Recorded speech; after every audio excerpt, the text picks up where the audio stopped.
नमस्कार मित्रों, मैं एक ऐसे व्यक्ति के बारे में जानकारी आपसे बांटना चाहता हूं कि जो शख्स हमारे ही परिवेश में हुआ, दुनिया भर में उसकी चर्चा हुई और उस बंदे के लिखे हुए ग्रंथों की संख्या भी सैकड़ों में हुई।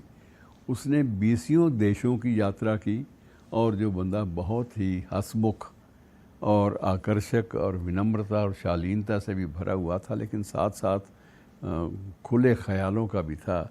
उस शख्स के बारे में चर्चा होनी बहुत ज़रूरी थी, लेकिन मुझे नहीं लगता कि मेरी पीढ़ी के कुछ लोगों को तो याद होगा नाम भी, बाकी आने वाली पीढ़ी को इस बात का कोई इल्म नहीं होगा कि ये बात सारी की सारी एक ऐसे बौद्ध भिक्षु के बारे में है जिसका नाम था भदंत आनंद कौसल्यायन।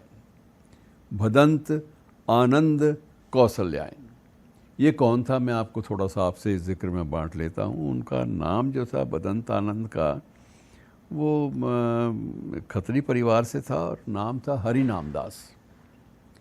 पिता जो थे वो अंबाला के एक स्कूल में मुख्याध्यापक थे उन दिनों में, और ये अंबाला का ही एक छोटा सा कस्बा है, छोटा सा गांव है, सोना गांव कहते हैं उसको।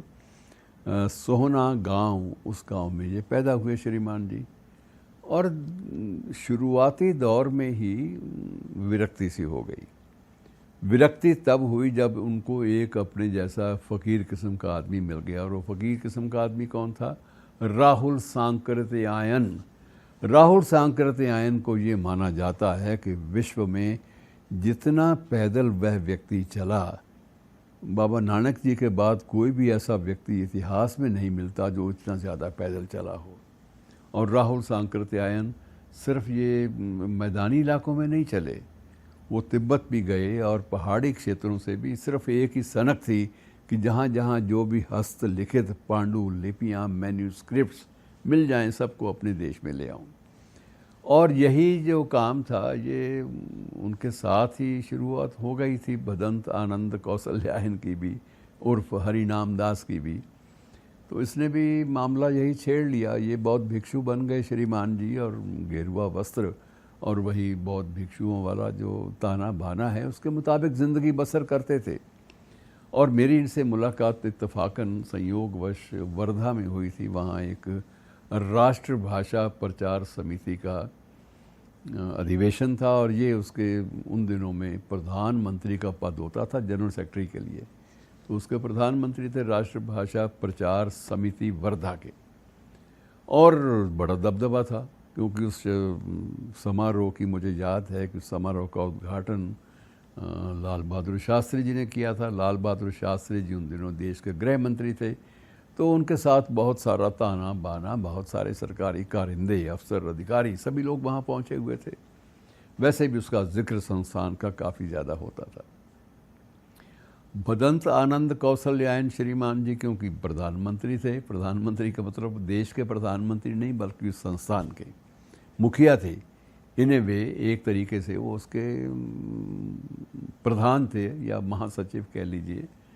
और जब मैं उनके करीब देखा, मैंने गौर से देखने लगा कि आप के नैन नक्श तो कोई मंगोल नहीं लगते, कोई तिब्बती या कोई ऐसे बौद्ध भिक्षुओं वाले लगते नहीं हैं। वो कहने लगे, चुप करो मुंडिया, तू मैनू जानदा नहीं, मैं कौन हाँ। और चेहरे पे वही मुस्कान, और उनका ये बात कहने का सिर्फ मकसद ये था कि मुझे पता चले कि वो श्रीमान जी की पृष्ठभूमि भी पंजाबी है, जैसे मेरी पृष्ठभूमि पंजाबी है। और वो ठेठ पंजाबी व्यक्ति अंग्रेज़ी, फ्रेंच, स्पेनिश भाषा और विश्व की अन्य कई भाषाएं, लगभग 7 भाषाओं का उनको प्रकांड पंडित माना जाता था। उनके अलावा प्राकृत, अपभ्रंश और पाली, तीनों जो पुरानी जो भाषाएं थी संस्कृत के अलावा, इन चारों के भी बड़े महाविद्वान माने जाते थे। और उस श्रीमान जी ने एक बौद्ध ग्रंथ है मित्रों, नाम भी उसका बड़ा मुश्किल है लेकिन उसकी चर्चा बड़ी ज़रूरी है, त्रिपिटक। तो त्रिपिटक का जो अनुवाद है संस्कृत से अंग्रेज़ी में, वो भी इन्हीं श्रीमान ने किया था। तो ये कितने बड़े लोग थे हमारे आसपास, हमारे परिवेश में, लेकिन हमारे बच्चों को, युवाओं को, युवतियों को और यहाँ तक कि पढ़े लिखे जो कॉलेजेस के जो छात्र हैं या प्राध्यापक भी कह दीजिए, कोई इसमें आपत्तिजनक बात नहीं होगी।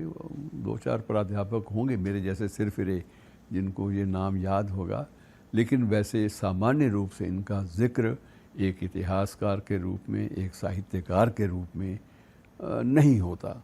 और ये बौद्ध धर्म के प्रचार के लिए कहाँ नहीं गए, श्रीलंका में भी गए, बर्मा में गए, थाईलैंड में गए, कई जगह, और इसके अलावा पश्चिमी देशों में भी इनके चक्कर बहुत लगे। और बौद्ध भिक्षु के लिए तो एक बात भी अनिवार्य है कि वो अक्सर पद यात्रा ही करते हैं। तिब्बत भी श्रीमान जी हो आए थे, तो मैंने कहा आप इतनी चक्कर में क्यों पड़े? तो कहने लगे किसी अभिशप्त शाप वाले आदमी के साथ रहोगे तो ऐसा ही होगा। तो मैं कहा अभिशप्त का मतलब? कहते राहुल सांकृत्यायन, वो कम वक्त ने मुझे भी बिगाड़ दिया, जैसे खुद तो बिगड़ा हुआ था मुझे भी बिगाड़ दिया।